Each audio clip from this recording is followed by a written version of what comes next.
Hi everyone, welcome back to Ashu creations. ನಾನು mushroom ಬಜ್ಜಿನ ಯಾವುದೋ ಒಂದು ಚಾಟ್ಸ್ ಅಂಗಡಿಯಲ್ಲಿ ತಿಂದಿದ್ದು ತುಂಬ ಇಷ್ಟ ಆಯಿತು. ಹಾಗಾಗಿ ಮನೇಲಿ ನಾನು ಟ್ರೈ ಮಾಡಿದೆ, ತುಂಬ ಚೆನ್ನಾಗಿ ಬಂದಿತ್ತು. ಹಾಗಾಗಿ ಈ ವಿಡಿಯೋನ ನಿಮ್ಮ ಜೊತೆ ಶೇರ್ ಮಾಡ್ಕೊಬೇಕು ಅಂತ ಅಂದ್ಕೊಂಡೆ. ಹಾಗಿದ್ರೆ ಹೇಗೆ ಮಾಡೋದು ಅಂತ ನೋಡೋಣ ಬನ್ನಿ. ಇಲ್ಲಿ ನಾನು ಒಂದು ಹಾಫ್ ಕಪ್ಪು ಕಡಲೆ ಹಿಟ್ಟನ್ನು ತೊಗೊಂಡಿದ್ದೀನಿ.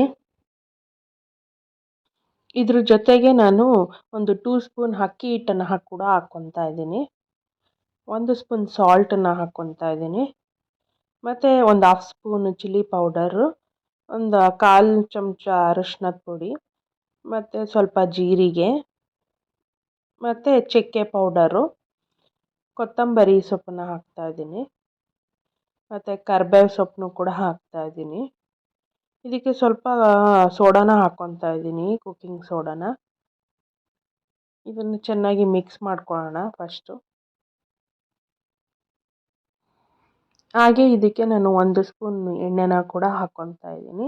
ಮತ್ತು ಎಣ್ಣೆ ಹಾಕ್ಕೊಂಡು ನಾನು ಚೆನ್ನಾಗಿ ಮಿಕ್ಸ್ ಮಾಡ್ಕೊತೀನಿ.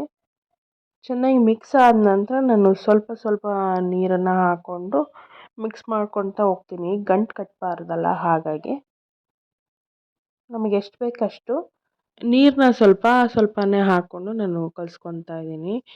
ಈ ಹಿಟ್ಟನ್ನು ಸ್ವಲ್ಪ ಗಟ್ಟಿಯಾಗೂ ಕೂಡ ಕಲಿಸ್ಕೋಬಾರ್ದು ಮತ್ತು ತೆಳ್ಳಗೂ ಕೂಡ ಇರಬಾರ್ದು. ಮೀಡಿಯಮ್ ಇದರಲ್ಲಿ ತಿಕ್ನೆಸ್ಸು ಸ್ವಲ್ಪ ಇಟ್ಕೊಬೇಕು ಮಶ್ರೂಮ್ಗೆ, ಹಾಗೆ ಕಲಿಸ್ಕೊಳ್ಳಿ. ಇದಕ್ಕೆ ನಾನು ಇವಾಗ ಮಶ್ರೂಮ್ನ ಚೆನ್ನಾಗಿ ತೊಳೆದಿಟ್ಕೊಂಡು ಡ್ರೈ ಮಾಡ್ಕೊಂಡಿದ್ದೀನಿ ಬಟ್ಟೆಯಲ್ಲಿ ಒರೆಸ್ಕೊಂಡು. ನೀರಿನ ಅಂಶ ಇರಬಾರ್ದು ಮಶ್ರೂಮಲ್ಲಿ, ಸೊ ಇಲ್ಲಾಂದರೆ ನೀರು ಬಿಟ್ಕೊಂಡ್ಬಿಡುತ್ತೆ. ಚೆನ್ನಾಗಿ ಒರೆಸ್ಕೊಂಡು ಈಗ ಹಿಟ್ಟಿಗೆ ನಾನು ಹಾಕ್ಕೊತಾ ಇದ್ದೀನಿ. ನೋಡಿ, ಹಿಟ್ಟು ಹಿಡಿಬೇಕು ಈ ಥರ ಚೆನ್ನಾಗಿ. ನಾನಿಲ್ಲಿ 4 ಮಶ್ರೂಮ್ ಹಾಕ್ಕೊತಾ ಇದ್ದೀನಿ. ನೀವು ಎಷ್ಟು ಬೇಕಂದ್ರೂ ಮಶ್ರೂಮ್ ತೊಗೋಬೋದು. ಇದನ್ನು ನಾನು ಇವಾಗ 4 ಮಶ್ರೂಮ್ನ ಹಾಕ್ಕೊಂಡು ಮ್ಯಾರಿನೇಟ್ ಮಾಡಿ ಇಟ್ಕೊತಾ ಇದ್ದೀನಿ. ಒಂದು 5 ಮಿನಿಟ್ಸ್ ಸೈಡಲ್ಲಿ ಇಟ್ಟರೆ ಸಾಕು. ಜಾಸ್ತಿ ಹೊತ್ತು ಇಡೋಕ್ಕೆ ಹೋಗಬೇಡಿ, ನೀರು ಬಿಟ್ಕೊಂಡ್ಬಿಡುತ್ತೆ ಮಶ್ರೂಮು. ಸೊ ಪಕ್ಕದಲ್ಲಿ ಹಾಗೆ ಎಣ್ಣೆನ ಕಾಯೋದಕ್ಕೆ ಇಟ್ಕೊಳ್ಳಿ. ಈ ಟೈಮಲ್ಲೇ ಎಣ್ಣೆ ಕಾಯೋಷ್ಟರಲ್ಲೇ ಇದನ್ನು ಹಾಕ್ಕೋಬೋದು. ಇನ್ಸ್ಟೆಂಟು ನೀವು ಬ್ಯಾಟರ್ ಮಾಡಿ ಇಟ್ಕೊಂಡು ಕೂಡ ಮಶ್ರೂಮ್ ಮನೇಲಿತ್ತು ಅಂದರೆ ಇದನ್ನು ಹಾಕ್ಕೋಬೋದು. ಬಜ್ಜಿ ಆ್ಯಕ್ಚುಲಿ ತುಂಬ ಟೇಸ್ಟಿಯಾಗಿರುತ್ತೆ ನಾರ್ಮಲ್ ಬಜ್ಜಿಗೆ ಕಂಪೇರ್ ಮಾಡಿದ್ರೆ. ಎಣ್ಣೆ ಕಾದಿದೆ, ಈಗ ಹಾಕ್ಕೊತಾ ಇದ್ದೀನಿ. ಲೋ ಫ್ಲೇಮಲ್ಲೇ ಬೇಯಿಸ್ಕೊಳ್ಳಿ. ಮಶ್ರೂಮು ಚೆನ್ನಾಗಿ ಬೆಂದಿರುತ್ತೆ ಮತ್ತು ಗರಿಗರಿಯಾಗೂ ಕೂಡ ಬರುತ್ತೆ, ಸಾಫ್ಟಾಗೂ ಇರುತ್ತೆ ಒಳಗಡೆ. ಇದನ್ನು ನಾವು 5ರಿಂದ ಒಂದು 10 ನಿಮಿಷ ಬೇಯಿಸ್ಕೋಬೇಕಾಗುತ್ತೆ ಎರಡೂ ಸೈಡು. ಲೋ ಫ್ಲೇಮಲ್ಲೇ ಬೇಯಿಸೋದ್ರಿಂದ ಸ್ವಲ್ಪ ಒಂದು 1-2 ಮಿನಿಟ್ಸ್ ಜಾಸ್ತಿ ಆಗುತ್ತೆ ಅಷ್ಟೇ. ಬಟ್ ಒಳಗಡೆ ಮಶ್ರೂಮ್ ಚೆನ್ನಾಗಿ ಬೆಂದಿರುತ್ತೆ. ಈ ವಿಡಿಯೋ ನೋಡ್ತಾ ಇರೋರು ಯಾರ್ಯಾರು ಇನ್ನೂ ಸಬ್ಸ್ಕ್ರೈಬ್ ಆಗಿಲ್ಲ, ದಯವಿಟ್ಟು ಸಬ್ಸ್ಕ್ರೈಬ್ ಆಗಿ ಮತ್ತು ಶೇರ್ ಮಾಡಿ ಮತ್ತು ಕಮೆಂಟ್ ಮಾಡಿ ಹೇಗಿತ್ತು ಅಂತ ಈ ಡಿಶ್ಶು. ಇದೇ ಥರ ಉಲ್ಟಾ ತಿರುಗಿಸ್ಕೊಳ್ಳಿ. ಉಲ್ಟಾ ತಿರುಗಿಸ್ಕೊಂಡು ಹಿಂದ್ಗಡೆನೂ ಬೇಯಿಸ್ಕೊಳ್ಳಿ ಸ್ವಲ್ಪ. ಎರಡು ಕಡೆನೂ ಚೆನ್ನಾಗಿ ಬೆಂದರೆ, ಎಣ್ಣೆ ಜಾಸ್ತಿ ಹಾಕ್ಕೊಂಡ್ರೆ ಫುಲ್ಲು ಡೀಪ್ ಫ್ರೈ ಆಗುತ್ತೆ. ನಾನಿಲ್ಲಿ ಎಣ್ಣೆ ಜಾಸ್ತಿ ತೊಗೊಂಡಿಲ್ಲ, ಸ್ವಲ್ಪನೇ ತೊಗೊಂಡು ಎಷ್ಟು ಬೇಕಷ್ಟು ಮಾಡಿಕೊಂಡು ಎಣ್ಣೆನ ಯೂಸ್ ಮಾಡಲ್ಲ ನಾವು. ಹಾಗಾಗಿ ನೋಡಿ, ಈಗ ಚೆನ್ನಾಗಿ ಬೆಂದಿದೆ. ಇವಾಗ ಇದನ್ನ ಎತ್ತಿ ಟಿಶ್ಯೂಗೆ ಹಾಕೋಣ.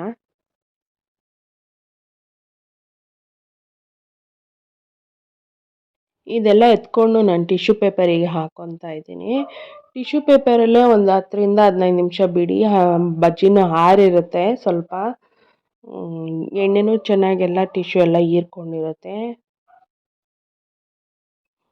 ಮಶ್ರೂಮ್ ಬಜ್ಜಿ ರೆಡಿಯಾಗಿದೆ. ಇದನ್ನು ನೀವು ಹಾಗೇ ಕೂಡ ತಿನ್ಬೋದು ವಿತ್ ಚಟ್ನಿ ಇಲ್ಲಾಂದರೆ ಸಾಸ್ ಜೊತೆ. ನಾನಿಲ್ಲಿ ಆಪ್ರೇಷನ್ನ ಮಾಡಿ ಎಲ್ಲ ಆನಿಯನ್ನು ಎಲ್ಲ ಹಾಕ್ತಾಯಿದ್ದೀನಿ. ಇದು ಇನ್ನೂ ಒಳ್ಳೆ ಟೇಸ್ಟ್ ಕೊಡುತ್ತೆ ಬಜ್ಜಿಗೆ ಈ ಥರ ಮಾಡೋದ್ರಿಂದ. ನಾನು ನೋಡಿ ಚೆನ್ನಾಗಿ ಬೆಂದಿದೆ ಒಳಗಡೆ, ಸಖತ್ತಾಗಿ ಖಾರವಾಗಿ. ಮಳೆಗಾಲದಲ್ಲಂತೂ ತುಂಬ ಟೇಸ್ಟಿಯಾಗಿ ಸಖತ್ತಾಗಿರುತ್ತೆ.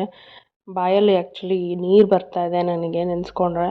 ಅದರಲ್ಲೂ ಫ್ರೆಶ್ ಮಶ್ರೂಮ್ನ ಯೂಸ್ ಮಾಡಿದ್ರೆ ಮಾತ್ರ ಸಖತ್ತು ಟೇಸ್ಟಿಯಾಗಿರುತ್ತೆ ಇದು. ಇದಕ್ಕೆ ನಾನು ಸ್ವಲ್ಪ ಗ್ರೀನ್ ಚಟ್ನಿನ ಹಾಕ್ಕೊತಾ ಇದ್ದೀನಿ. ಗ್ರೀನ್ ಚಟ್ನಿ ಏನಿಲ್ಲ, ಹಸಿಮೆಣ್ಸಿನ್ಕಾಯಿ, ಕೊತ್ತಂಬರಿ ಸೊಪ್ಪು ಮತ್ತು ಸ್ವಲ್ಪ ಪುದೀನ, ಅದನ್ನು ರುಬ್ಕೊಳ್ಳಿ ಅಷ್ಟೇ. ಇದಕ್ಕೆ ನಾನು ಚೆನ್ನಾಗಿ ಸಣ್ಣದಾಗಿ ಹಚ್ಕೊಂಡಿರೋ ಆನಿಯನ್ ಹಾಕ್ಕೊತಾ ಇದ್ದೀನಿ. ಮತ್ತು ಕ್ಯಾರೆಟ್ನ ತುರಿದಿಟ್ಕೊಂಡಿದ್ದೆ, ಅದನ್ನು ಹಾಕ್ಕೊತಾ ಇದ್ದೀನಿ. ಇದಕ್ಕೆ ನೀವು ಹಸಿಯಾಗಿ ತಿನ್ನಬೇಕಾಗಿರೋಂಥ ಏನೇ ವೆಜಿಟೇಬಲ್ನ ಹಾಕ್ಕೊಂಡ್ರೂ ಕೂಡ ತುಂಬ ಚೆನ್ನಾಗಿರುತ್ತೆ. ಇದ್ರ ಮೇಲೆ ಇದಕ್ಕೆ ಸ್ವಲ್ಪ ಕೊತ್ತಂಬರಿ ಸೊಪ್ಪನ್ನ ಹಾಕ್ಕೊತಾ ಇದ್ದೀನಿ ನಾನು. ಇದ್ರ ಮೇಲ್ಗಡೆ ನಾನು ಚಾಟ್ ಮಸಾಲ ಪೌಡರ್ನ ಹಾಕ್ತಾಯಿದ್ದೀನಿ. ಲೆಮನ್ ಜ್ಯೂಸ್ ಬೇಕಂದರೆ ನೀವು ಹಾಕ್ಕೋಬಹುದು. ನಾನಿಲ್ಲಿ ಸ್ಕಿಪ್ ಮಾಡಿದ್ದೀನಿ ಲೆಮನ್ ಜ್ಯೂಸು, ಸ್ವಲ್ಪ ಹುಳಿ ಹುಳಿ ಆಗುತ್ತೆ ಅಂತ. ಚಾಟ್ ಮಸಾಲ ಮತ್ತು ಸಾಲ್ಟ್ ಬೇಕಿದ್ದರೆ ಹಾಕ್ಕೊಳ್ಳಿ, ಚಿಲ್ಲಿನೂ ಕೂಡ ಬೇಕಂದರೆ ಹಾಕ್ಕೊಳ್ಳಿ ಸ್ವಲ್ಪ. ನಾನು ಚಟ್ನಿನೇ ಹಾಕ್ಕೊತಾ ಇದ್ದೀನಿ. ಈ ಚಟ್ನಿನೇ ಸಕ್ಕತ್ತಾಗಿರುತ್ತೆ ಟೇಸ್ಟು. ಹಾಗಾಗಿ ಸೊ ನೋಡಿ, ಮಶ್ರೂಮ್ ಬಜ್ಜಿ ರೆಡಿಯಾಗಿದೆ. ಚಟ್ನಿ ಜೊತೆ ತಿನ್ನೋದಕ್ಕೆ ಸಕ್ಕತ್ತಾಗಿರುತ್ತೆ ಟೇಸ್ಟು. ಈ ವಿಡಿಯೋ ನಿಮಗೆ ಇಷ್ಟ ಆಗಿದರೆ, ಈ ರೆಸಿಪಿ ನಿಮ್ಗೆ ಇಷ್ಟ ಆಗಿದರೆ ದಯವಿಟ್ಟು ನನ್ನ ಚಾನಲ್ನ ಸಬ್ಸ್ಕ್ರೈಬ್ ಆಗಿ, ಶೇರ್ ಮಾಡಿ, ಕಮೆಂಟ್ ಮಾಡಿ, ಲೈಕ್ ಮಾಡಿ. ಇನ್ನು ಬೇರೆ ಬೇರೆ ಡಿಫ್ರೆಂಟ್ ಆಗಿರೋ ರೆಸಿಪಿಗಳ ಜೊತೆ ಮತ್ತೆ ನಿಮ್ಮನ್ನು ಭೇಟಿ ಆಗ್ತೀನಿ ನೆಕ್ಸ್ಟ್ ವಿಡಿಯೋದಲ್ಲಿ. ಅಲ್ಲಿವರೆಗೂ ಎಲ್ಲರಿಗೂ bye, take care, thank you so much for watching my video. ಹೀಗೆ ನನ್ನನ್ನು ಸಪೋರ್ಟ್ ಮಾಡ್ತಾಯಿರಿ. ಬಾಯ್.